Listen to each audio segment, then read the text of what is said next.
Ladies and gentlemen, good evening. It is a real pleasure, and from a historian's perspective, a geekish one, to be here with Philippa Gregory, an internationally best-selling author, as she brings out Boleyn Traitor. Not to make it too shallow and about looks, but what a cover, and what an absolutely beautiful book. And having read the book, I have as I was saying to Philippa, a feeling in my waters, not that I'm much of a tarot card reader, but a feeling in my waters that this is going to be such a hit with readers, and one that readers cherish. I'm sure we don't need too much of an introduction on Lady Rochford for those of you like myself who are such a fan of the Tudor world and of Philippa's novels about it. But Lady Rochford, the star of Boleyn Traitor, was the daughter of a pleasingly middle-of-the-road aristocrat in the Tudor world, a baron. She married George Boleyn just before the Boleyn family went into sort of supernova status of privilege and fame. And she was at the side of her sister-in-law Anne Boleyn throughout the most tumultuous and ultimately fatal years of Anne's queenship. As Philippa talks about in her afterword, Jane was later really widely condemned for allegedly perjuring herself by sending the siblings to the scaffold, a fate that she herself would eventually share by becoming confidant to Henry's fifth wife, who was also, to those of you who remember the rhyme, the next to be beheaded. So I suppose, Philippa, having galloped through the details, it's a fairly obvious question. What was it about Jane that attracted you to the story? I think it was her reputation. I think I started with the belief that so many people have, and some still have, which is that she was a woman who was either, as the Victorian historians would tell us, bad. Either she put her brother, her husband and her sister-in-law on the scaffold, or she failed to defend them. So in the Victorian historian's view, I think just not saving her husband from the king is tantamount to being a bad wife. I mean, negligent to a fault. And then when she comes to the experience with Catherine Howard, she's clearly part of Catherine Howard's conspiracy to commit adultery or to meet with Thomas Culpeper, and the Victorian historians go like, bad again. This is a wrong un in every way. So you don't have to hit a very low bar to be considered bad by the Victorian historians, but she does it magnificently, and that reputation just goes on until you get to the sort of post-Freudian treatment of historical characters, which you yourself know so well, having your work. But where they start going like, well, why would she be complicit in 2 adultery trials? And they come up with the completely insane conclusion that she has a particularly extremely niche voyeurism, which is watching Queens of England have sex, which you can see would lead you to extreme behaviour, because it's a very, very hard... It's a difficult fetish to satisfy. It's a difficult fetish to satisfy, it really tricky one. However, with Henry VIII and 6 wives, you've increased your chances. Yeah, it's a premium service, admittedly, yeah. So, what we're dealing with is a completely traduced reputation on the most flimsy of grounds, in the most eccentric way. And I went like, that cannot be right. So what is she doing? And then, of course, as soon as I read any of her history, there isn't very much material, but there's 2 good biographies, one by Julia Fox. As soon as I started reading it, the big question that came up for me is, how does she survive the Boleyns' disgrace? Which is so huge. So Mary Boleyn, the woman of the other Boleyn girl, disappears off to Essex to her big country house, never comes back to court. The Boleyns, mother and father, twinkle off to Hever Castle, keep their heads down, and then die. Nobody from the Boleyn family recovers, except Jane, who gets immediately promoted to be head lady-in-waiting with the next queen. Jane Seymour, who should be her absolute rival and hated enemy. And then from there goes on to be lady-in-waiting with Anne of Cleves, and from there goes on to be lady-in-waiting for Catherine Howard. And she has this unstoppable and inexplicable rise. So I was really going, how did she pull that off? Well, that's, I think, where we start the book is really the tipping point of Anne's queenship. And we see Jane as very much a great lady, a great married lady.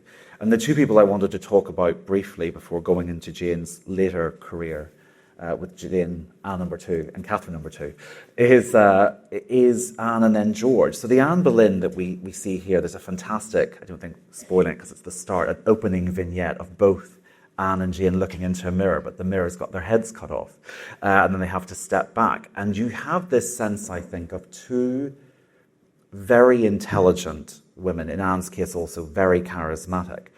But Anne is used to sparkling and Jane is used to serving. And from the get-go, we see the complications that fame and the imbalance of power happen between the two sisters-in-law. But it's not an antagonistic relationship, at least not initially. Jane's very much a team player. I think it's a family business, and I think that's where you see George, who had been raised as the brilliant son, the only son of the Boleyns, and was obviously fated to be a diplomat following his father's footsteps and, win popularity and therefore, position with the king and have a dazzling future. And then everybody has to do like a sort of U-turn and go like, oh, it's going to be Anne. Anne has pulled off this unbelievable coup. And all of a sudden, I think the family just assemble around her. The Howards, the larger, greater house, the noble house, assemble around her. Everybody goes, this is our candidate to greatness.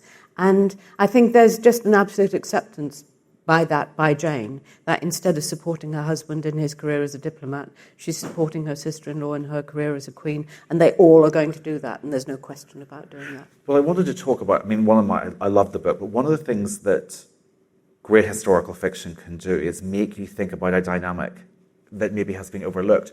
We often see Jane and George's marriage as being a miserable one. That's how it's presented, mutual loathing. In this, it's not a love match, but it's not a hate match either. It's sort of two very ambitious business partners, I think, married. What was the George and Jane you created for Boleyn Traitor? Well, I sort of assumed that it would be like most of the marriages were. Of course, it's a marriage of arrangement, and it's a marriage which is very equal when it's first made. So Jane's father, Lord Morley, has land which runs near to the Boleyn land.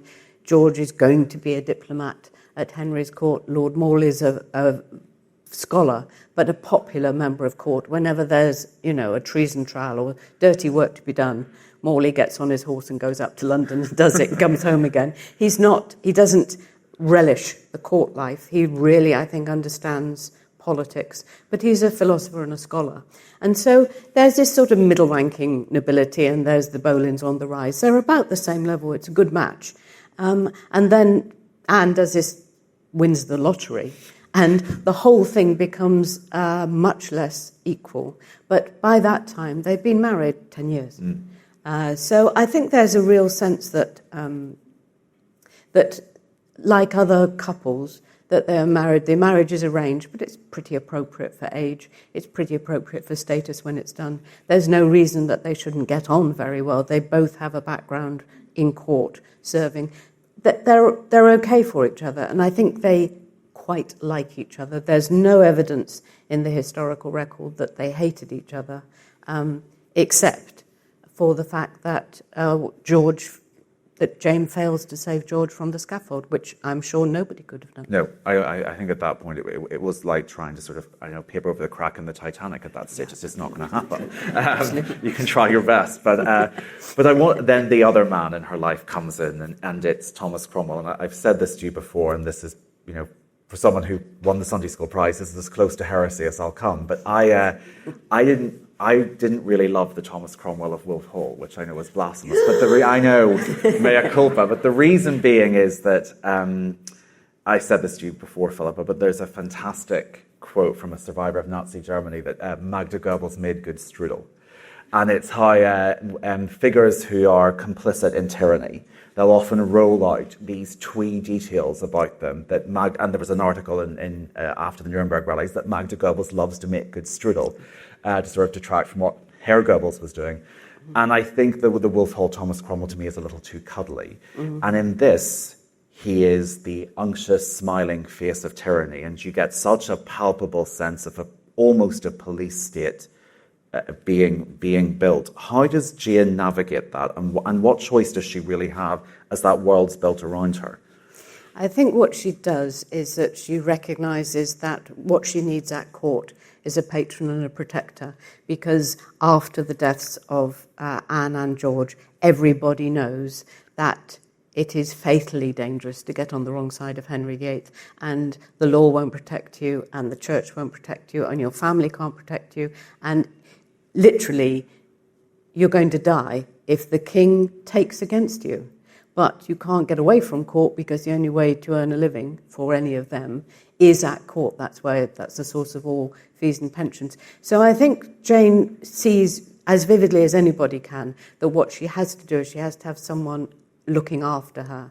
And Thomas Cromwell, I think, does two things. He offers to be her patron, and he also introduces her, I think, to his undercover world of spycraft, which is that he has a massive pan-European network of commercial spies who are reporting to him, and they have done because of his work in the textile trade. So he was all around Europe. We know he's got lots of friends in Europe who are helping him and reporting to him about that. And he uses them for political reports when he rises in Henry's service.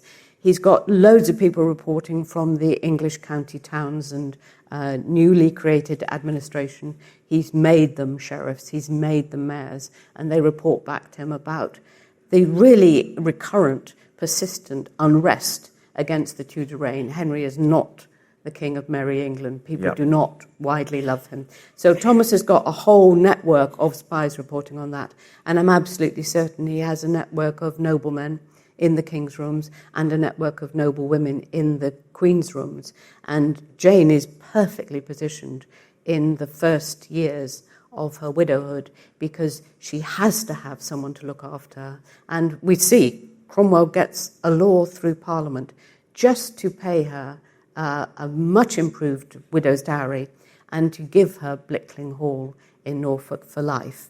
So she has this extraordinary estate and this huge fortune, and there's no reason that anybody would do that for her unless they were getting an extraordinary benefit from her reporting. That's one thing that really, I think, percolates. It's palpable in Boleyn Traitor, which is the complicity of gratitude in regimes like that. And then I also think the other thing is the weight of terror, or the weight of the example set. There's sort of a recurring debate among Tudor historians, as I'm sure you know and have seen and participated in, about how, is surviving at Henry VIII's reign necessarily to someone's credit? Is there a point at which the survivors are complicit? What point do you think in Henry's reign is it very clear to people like Jane that if he turns on you, there's no chance of survival? Well, a lot of historians, as you know, like 1536, which is the year when there's the jousting accident and Henry goes down under his horse and he's unconscious for many hours. And I think that's a real turning point in his mind, in terms that he suddenly realizes he's not immortal and that he doesn't have a son to inherit, and that if he were to die at that point, I believe he's a narcissist, and I think it's the terrible shock a narcissist has if their life ever tells them that they are not the best in the world, the most beautiful in the room, and they're going to be that forever. I think it's a real moment for him that is a wake-up call, and it sours him and embitters him in a very, very, very disastrous way. So he's not prepared to wait for Anne to conceive another son. He's very, very impatient with her in the miscarriage that happens straight after. And I think those two things happening together, his near-death experience and then the miscarriage, just makes him feel that she's, unlucky, or that, this is not what was supposed to happen for him. So I think it's a very important year. But in terms of when if you had any sense, would you go, this is a really dangerous place? I think whenever tyrannies build, you always see it too late. Mm-hmm. So you always miss the first signs. You always see tyranny in hindsight. And I think in the world today, we can really see how you miss the early signs, or how you think they'll be all right, or how you think there's a balance that'll come against them. And that's why you ignore the danger until it's very, very near and very, very present. And, if it's the last thing you see, then it may be indeed the last thing you see. I think anybody who was appropriately cautious, would have seen the death of Thomas More Yep. and Archbishop of Fisher as the moment that Henry turned against people that he had genuinely loved and respected, and the moment that he felt he could change the law to pursue personal grievance. And that's such a big signal with a tyrant. And when that happens, it's going badly wrong. I think that sense is in Boleyn Traitor, where, to your point, you see the first sign and you miss it, and by the time you see the second sign, it's too late. And to me, as you say, Thomas More is the one you miss, and Anne Boleyn's the one by which point it's too late. And he can take out anyone at this stage. And the book is full of, I want to come on to the word no, but the book is full of the complexities that women like Jane and Anne and later Katherine have to make, that there are tough choices for them to make. And your Jane is someone who consistently moves between having to make tough choices that perhaps she didn't want to make, and also willing them. She's much more of a tough and clever person than I think she's been given credit for. How much of it is learned? What kind of journey does she go on in Boleyn Traitor that society makes her? Well, I think one of the difficulty with historical fiction, also one of the joys, is that you've only got as much history as history gives you. So we've got no evidence of even her scholarly ability. I mean, she's the daughter of a scholar, so I assume that she's reasonably well educated, and she's a Tudor woman, a Tudor noblewoman, where noble women were still being well educated. So we just don't have enough to write a really good biography of her in terms of how tough is she, in terms of her personality. She doesn't do enough on the record for us to be able to deduce a personality from that. Somebody like Elizabeth I, who's all over the record from the earliest days, you can see her hardening and toughening, and you can see her ambition. But somebody like Jane, who you don't even hear of until she's about 20, there's just not enough to trace that growth. But that's the joy of fiction. That's where, as a novelist, I go like, I can see by the end of her life, she is so smart and so established and so calculating that she can help Catherine Howard make really terrible mistakes, but she can get them as safe as she possibly can get them. And if Catherine Howard had been able to take her advice, I think she'd have got her off. You know, she had constructed enough defences for Catherine for her to maybe get off, but Catherine was separated from her and she couldn't get her off. So I think there's every reason to say this is a tough and logical and clever woman, but there isn't anything on the historical record to confirm that's the case, except the mere fact of surviving through 5 queens. With your love of history and also the fiction that you've written, I've often noticed that you can find one tiny detail from the sources that speaks to you, and this brings me to Machiavelli in Boleyn Traitor. You discovered in your research that Jane's father had a copy, I believe, of Machiavelli that was circulating around her family. What's the process when you find that little nugget and you decide to buff it into a gem for the book? It was even better than that. I found a list of translations. Lord Morley translates from the Italian scholars into English and gives as New Year's gifts to Henry VIII and particularly Lady Mary. It's often religious, but often philosophers. And I was looking at the list of the things that he translated and the gifts that he gave, which has been kept in his library and in Henry's list of gifts. And there was a copy of Niccolo Machiavelli, The Prince, which is even today quoted as the text that gives us the phrase Machiavellian for power politics, how anyone who wants power has to become a tyrant, how to become a tyrant, how to oppress your enemies, how to spy on them. It's a blueprint for how to be a real bastard. and Niccolo Machiavelli writes this as guidance to the incredibly disruptive Italian city-states. How do you manage a city-state? How do you spread your power out? And Lord Morley, in his little study, translates this, and he gives it to Thomas Cromwell. What could go wrong? Just brilliant. And I discovered this and I went like, that'll do for me. That's absolutely fine. So what you have there is a clear link between Jane's father and Thomas Cromwell talking about tyranny and how tyrants are made and how tyrants can create a tyrannical society. The go-between between these two men is Jane, because Lord Morley hardly ever comes to court. So clearly, I think, Thomas Cromwell maybe.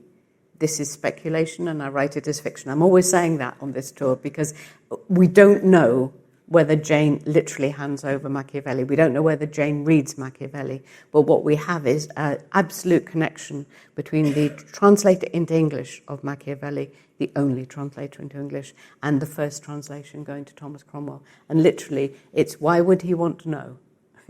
If not to create the circumstances which Henry then develops to Cromwell's cost, of course. I mean, that's the other great end to that story. But that's sort of also in the novel I loved it because it felt like, I always think tyrannies are like hangovers. Nobody thinks it'll happen to them terribly. They think the worst of it will dodge them. And then you wake up the next morning and wish you were dead. And it... well, in tyranny, you wake up and you are dead. And you sort of get the sense, with not just the Machiavelli book, but throughout the book, they all think it's happening to someone else. That if they play this game wisely enough, that they will survive. And ultimately, Henry VIII's England is like a Las Vegas casino, isn't it? I mean, the house always wins. And you see her moving on from Anne and that, as you say, Greek tragedy of the Boleyns' downfall. This is, I think, in my mind anyway, the first novel that I can think of that really gives weight to that period of Jane Seymour and Anne of Cleves. You see Jane existing in the world between the two queens that she's most famous or infamously tied to. What were the surprises for you, and what did you want to do with that section with Jane and Anne of Cleves? Well, it's, of course, as a historian, you know how difficult Jane Seymour is. She's not there for very long. She's there for 18 months. She doesn't do anything particularly memorable. We've got, I think, 2 instances of her asking for an abbey not to be closed down, and she's unsuccessful at both of them. So she doesn't have a massive impact. And, of course, the Victorian historians absolutely love her because she's a wife of Henry who doesn't have an adulterous love affair with anybody else, gives birth to a son, so ding, ding, and finally dies in childbirth, ding, ding, ding. You know, exactly what you want a good woman to do. She does what they want from a queen, which is nothing. Absolutely. Nothing except produce a son and heir and then get out of the way. Politely. So, when I wrote The Other Boleyn Girl, I showed Jane as a very passive actor in that she was played by others. And I think that's a true way to see her. I think that's a valid way to see her. But when I started writing this novel, because it goes on to Jane's queenship, I was able to look really meticulously about where is she month by month? What is she doing month by month? So even though it's not historically interesting, even though she's not doing, as it were, historical acts, she's not getting pardon for anybody, she's not delivering anything particularly, but she's there. Mm-hmm. And she is, for example, on one occasion, letting her hair down and asking for pardon.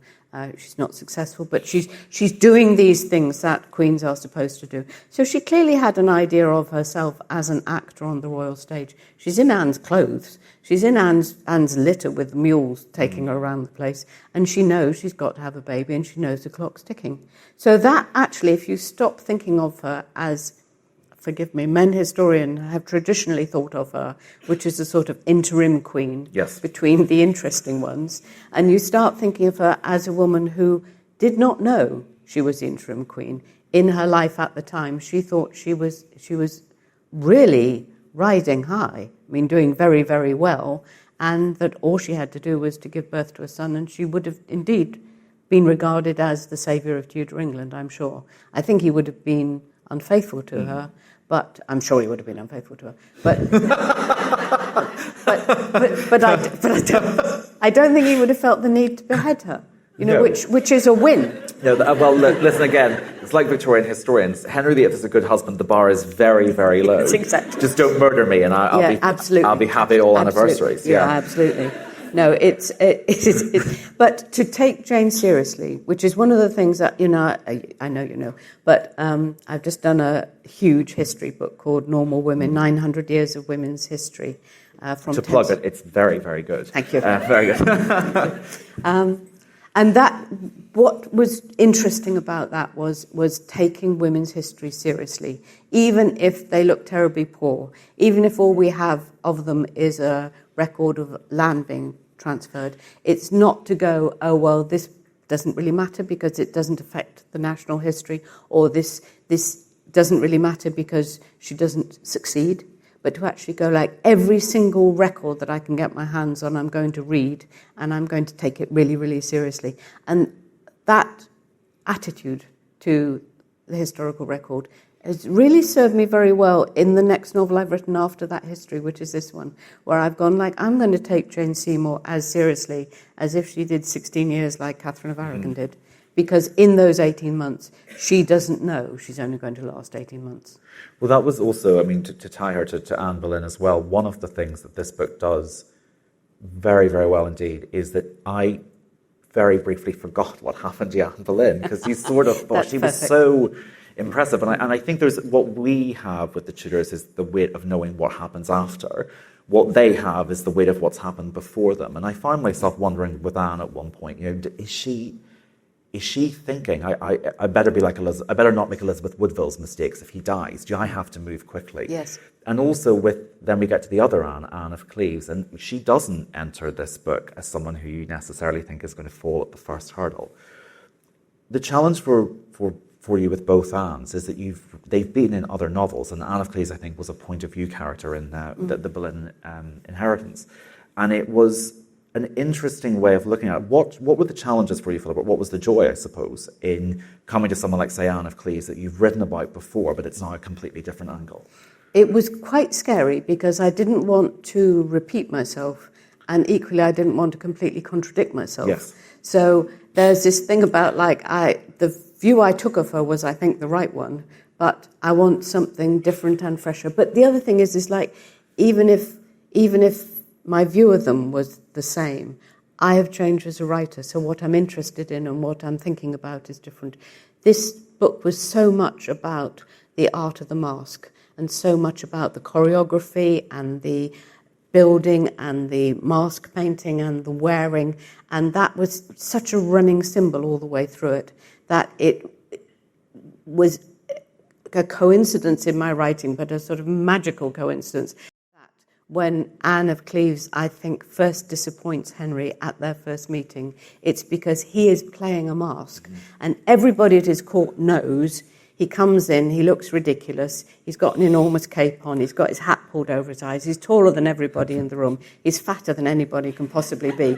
And nobody recognises him until he takes his mask off, and then they go like, who is that handsome stranger? and that's the game. And they play it weekly. I mean, that absolutely every single celebration, there's a mask and Henry comes in disguise.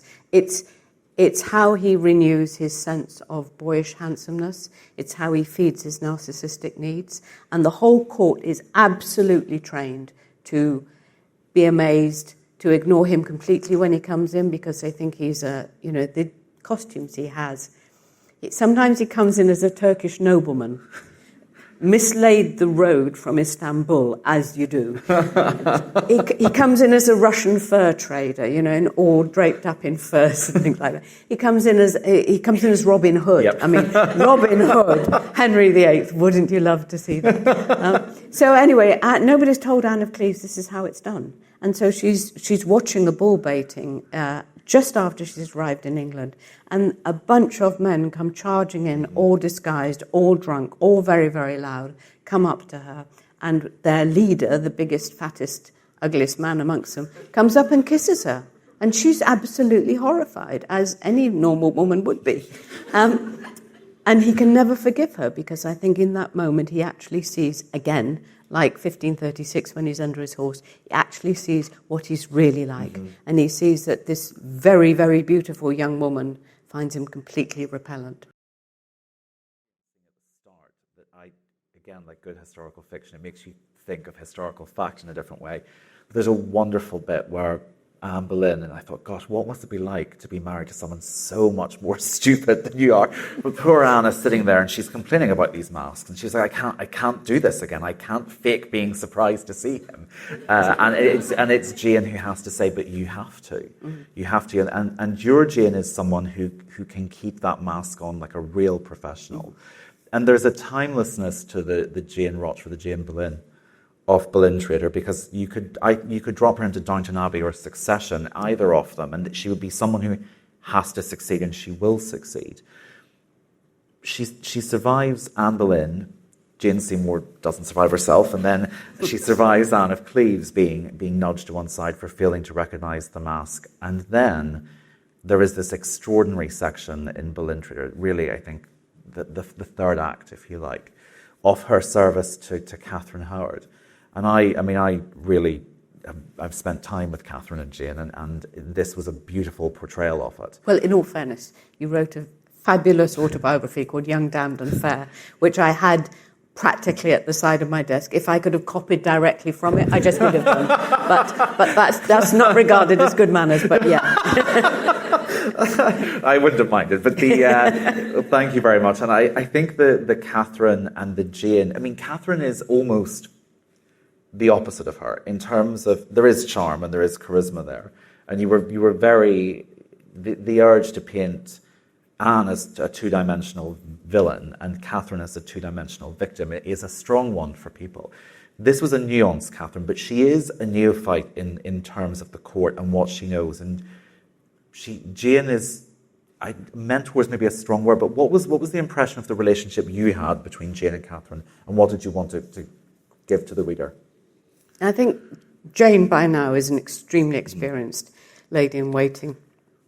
What has happened on actually Catherine Howard's wedding day is that Henry has executed Cromwell. So Jane has really flown high through the last few reigns, but she's always had Cromwell's behind her. She's had Cromwell getting her to do things. I'm sure that she gives evidence against Anne of Cleves, which leads to Anne of Cleves' divorce. And I'm sure she literally makes that up.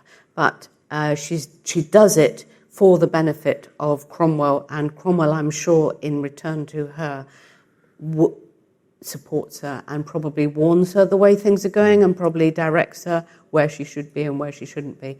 And so she doesn't have that backup anymore. She doesn't have that information as to what Henry's moods are anymore. So she's literally dealing with him as he presents to Catherine. Catherine is, of course, very much young. Well, she's younger than we used to think she was because we miscalculated her age, I think. We now think she's about 17, don't we? So she's a very, very, very young woman. She's not experienced at court. She's not been raised at court like Jane was. She's raised in a completely shambolic, ridiculously medieval, informal household of her grandmother. And all of a sudden she takes the king's eye and all of the Howards go, that's our girl, that's our new girl, that's our candidate. And I think Jane was in place, partly at the behest of the Howards, partly because it's obviously her place. She's been there so often. But I think the Howards wanted her there to manage Catherine, who is her sort of cousin, slightly remote cousin. And so I think she is there as a mentor. She's certainly there to manage the etiquette and the wardrobe and the other ladies in waiting. And we know that she has difficulty with Catherine's behaviour because Catherine is very young, very excited and very extravagant and romps about. And Henry doesn't mind that. It all goes a little bit warning when Henry's taken ill and he retreats at Hampton Court for about 3 months into his room and he won't see his new bride at all. And I think that's the moment where Jane really goes, how is this going to even look as if it work? Because she's not going to get pregnant. He's not even seeing her at the moment. She's not going to get pregnant very easily because we know that he's been impotent with previous wives. And if she doesn't get a baby, then he won't crown her as queen. And if she isn't crowned as queen, she has no permanent position whatsoever. On the other hand, if she gets a baby with somebody else, Henry thinks it's his, crowns her as queen, and then dies, and all of this looks possibly, quite likely, then Catherine Howard is on the Regency Council, is Dowager Queen. She can marry who the hell she likes. And Jane is either chief advisor and best friend and like the only person who knows the secret, or she's a very comfortably set up blackmailer. I mean, it's win-win for Jane. I sometimes think Catherine Howard and Thomas Culpeper are just the Catherine Parr and Thomas Seymour who didn't get away with it. I mean, the plan is willing to go. And that, again, is one of the joys here, which is that this is history lived forward, and we have to remove from our mind that he dies in 1547. It looks as if, one sneeze and he's gone in 1541. There's also an element of a love story, and Jane's sort of encountering love, albeit vicariously at this point. And you see someone who has devoted herself brilliantly to public life, almost being quite moved by the romance of Catherine, of Queen Catherine. This is fiction because we never know what Tudor people are feeling internally. We only know it if they express it externally by beheading somebody. Sure.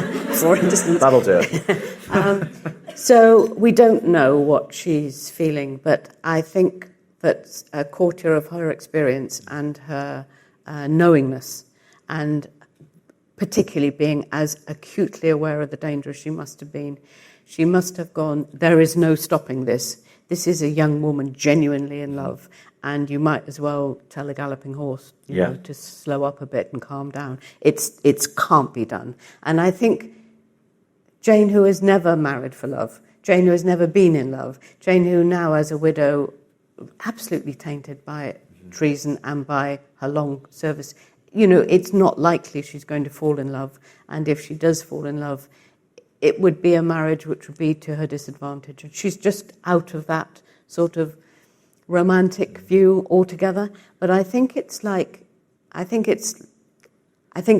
in a way, Catherine is about to live the life that she knows she would never have done herself. That's why it's so attractive.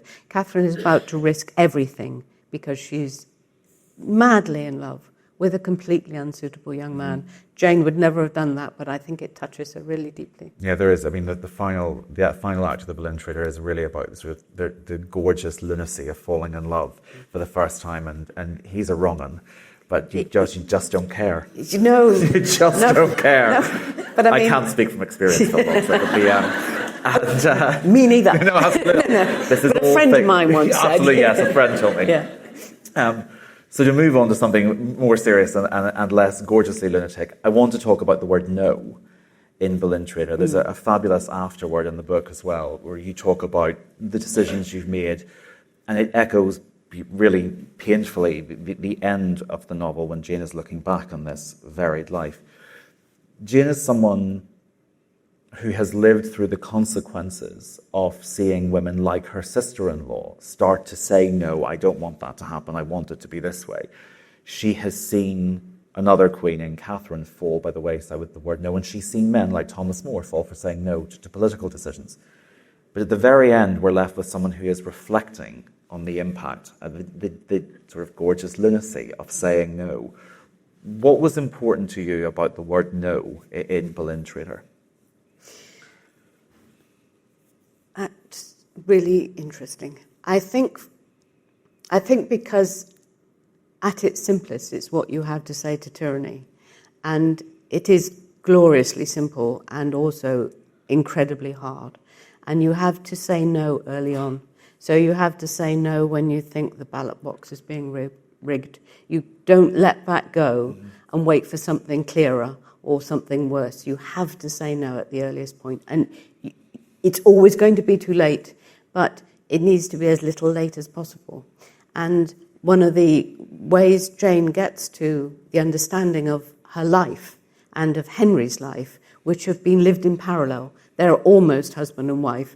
She's outlived all of his wives. She has been with him longer than anyone else, intimately, as a relation, as a woman, as an observer.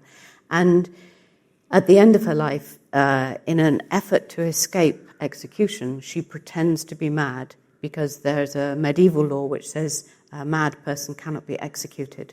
So she very, very calculatedly pretends to madness, and in the madness, I think, stimulates a completely different view, a sort of psychotic view of the world. And that gives her the truth of it. So it's in there that she stops seeing him as a king for whom things have gone terribly badly wrong, but who's always tried to do the right thing, a king who is closer to God than any other man, who's just below the angels, a king who is glorious and glamorous and young. She sees that all falls away when she pretends to be mad, because she starts seeing what's really there with the sort of clarity of an uncontrolled imagination. And at that point, she says, we should have said no. We all should have said no. And the last line of the novel is, will no one say no to him? And of course, the truth is no one did say no to him. He died trying to write the writ of attainder to execute Thomas Howard.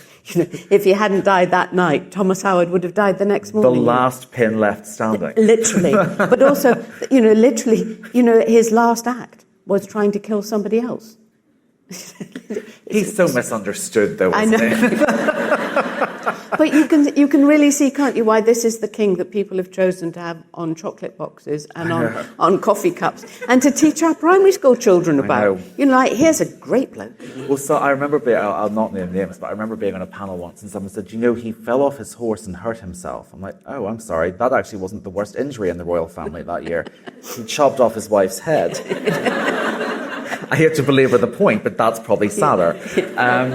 I think he was showing off. Well, yes, absolutely. The other thing is like we all tell it as a jousting injury. It's not that anybody knocked him off his horse. No. He was tilting at the ring, which is where you gallop around, you shove your lance through a ring to show that you can pick it up. You're that brilliant. And his lance got jammed and it knocked him off his horse. And you go like, what a knob. His enemy was air, and it beat him. Yes, exactly. And he executed his horse. Oh no! I know. Sorry, that's but look at you, what an English audience! We've just gone through executing an archbishop, executing a saint, executing several women and his two wives, and I say he executed his horse, and you all go, oh! But it is awful. It is awful. Very low. Well, it actually perfectly encapsulates everything, doesn't it? Because the horse is simply inconveniently existing. And you need to punish something for daring, and to breathe the wrong way near you. That whole bit, I sort of had the palpable difference between Anne Boleyn and Jane Boleyn, of Anne struggling with every fibre of her being not to show how ridiculous she finds her husband, and Jane just being very, very good at it. I thought was brilliantly done. But before we move out to some questions, I suppose, who is the Jane that you were left with after working on Boleyn Traitor? I think it's interesting, isn't it? When you look at a life, I find you often think of the younger person in it. Mm-hmm. And I suppose the Jane that I really love is the one just after the death of Anne Boleyn and George, her sister-in-law and husband. And she has quite a long period of time where she doesn't know what's going to happen. Nobody tells her what's happening. So she's living at court, but she doesn't know, every time she goes to dinner at court, she doesn't know whether a groom of the household is going to say, not you. So she's walking in to the court where everybody eats, and she sits down and she goes like, do I get dinner today or not? And if she doesn't get dinner today, where else is she going to go? She's got literally nowhere except back to her father, if he will have her as a wife. So she camps out in the Howard rooms, literally sleeping on the floor. This is fiction.